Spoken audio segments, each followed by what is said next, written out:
Kita ini paling nggak para hadirin, kalau nggak bisa kita mengikuti mereka, minimal mirip-miripin dah, ya. Kan gitu. Fa illam takun mithlahum fatashabbahu, kata ulama. Kalau kita nggak bisa ngikutin mereka, minimal mirip-miripin.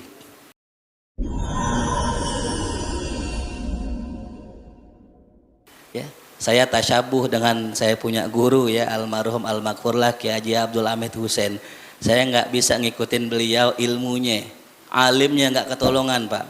Saya pernah sewaktu-waktu ya ngobrol dengan beliau, beliau hafal kitab Alfiyah. Ya, qala Muhammadun huwa ibnu Maliki Ahmadu Rabbillah khaira Maliki. Itu kitab apa? Kitab nahu paling tinggi dalam dunia nahu. Beliau hafal dari awal sampai akhir, usianya sudah 70 tahun. Ya. Dari belakang ke depan apal, dari depan ke belakang apal. Nerjemahin kitab Nasaihud Diniyah dengan bahasa Inggris, Allah, dengan bahasa Perancis, ya, dengan bahasa-bahasa lain. Wah, saya bilang nih kita yang mudaan aja minder ini. Ya. Beliau bisa bahasa-bahasa asing, bahasa-bahasa sama, termasuk Muallim Syafi'i Hazami Pak. Ini cerita muridnya, datang orang Cina, engkoh-engkoh. Beliau ngomong pakai bahasa Cina, bahkan lebih fasih dari orang Cina. Muallim Syafi'i Hazami. Datang orang Belanda, beliau ngomong pakai bahasa Belanda, lebih fasih dari orang Belanda. Belajarnya di mana itu? Saya sempat nanya sama Kiai Hamid, maaf Kiai, antum belajar bahasa Inggris, belajar bahasa-bahasa itu di mana itu? Soalnya kan kalau kita perhatikan, ini ulama kan kerjaannya cuma nyantri, ngaji kan gitu. Ya. Jadi kalau kita runut ini, tahun sekian beliau nyantri, tahun sekian beliau ini. Toh kok bisa jadi guru bahasa Inggris, bisa ini itu, termasuk muallim. Kapan belajar bahasa Cinanya? Kapan belajar bahasa Belandanya?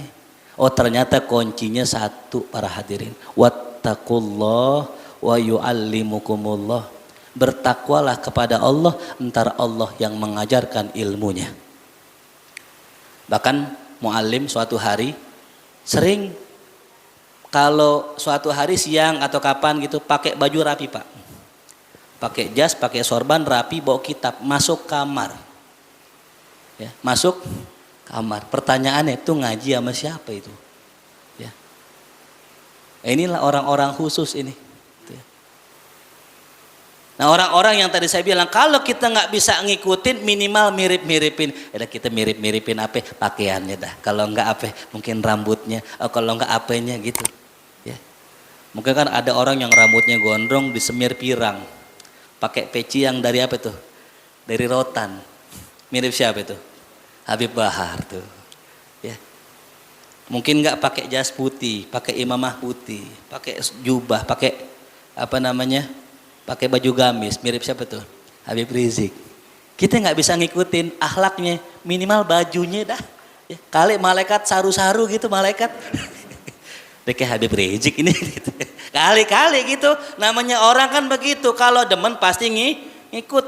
Dulu zamannya Cristiano Ronaldo, rambutnya dipirang-pirangin, pada ngikut. Zamannya dulu kangen band, poninya digini-giniin, pada ngikut.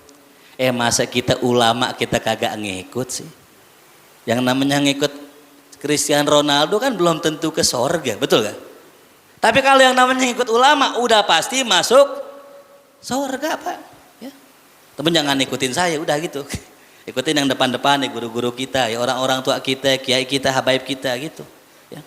Ikutin para ulama-ulama kita yang sudah jelas sanadnya sampai Rasul Shallallahu Alaihi Wasallam. Jadi kalau kita nggak bisa mengikuti suatu kaum, minimal ngikut-ngikut, ya, niru. Lama-lama setelah kita niru, lama-lama Allah kasih taufik hidayah biar bisa ngikut mereka. Tuh, ya. Nah, apa yang disampaikan Rasulullah? Baru kita masuk ke dalam hadisnya. Innama mathalu sahibil Quran. Sesungguhnya perumpamaan ahli Quran. Sahib ngomongnya.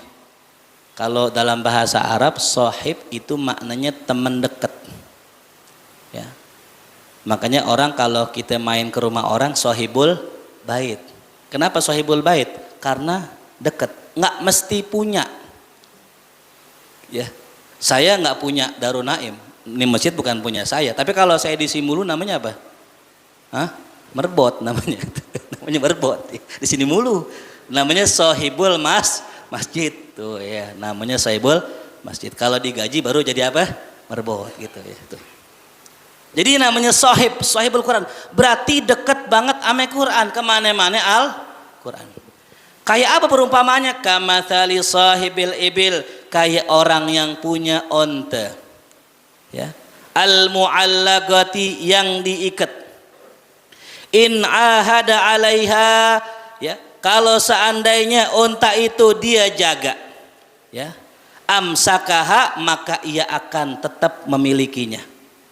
Wa in atlaqaha, kalau dia lepas, zahabat, pasti hilang tuh unta tuh. Jadi yang namanya Quran, Pak, kenapa sih kita pengen banget punya anak hafiz Quran, padahal kita juga bukan hafiz Quran. Ini sebenarnya rada jauh sebenarnya. Cuman Allah sering mewujudkan cita-cita dan harapan seorang hamba. Padahal logikanya, kue kalau cetakannya kotak, maka hasilnya kotak. Ini kue cetakannya kotak, pengennya bulat, kan kagak mungkin. Sama kayak kita pengen punya anak soleh, bapaknya kang nongkrong, mungkin nggak?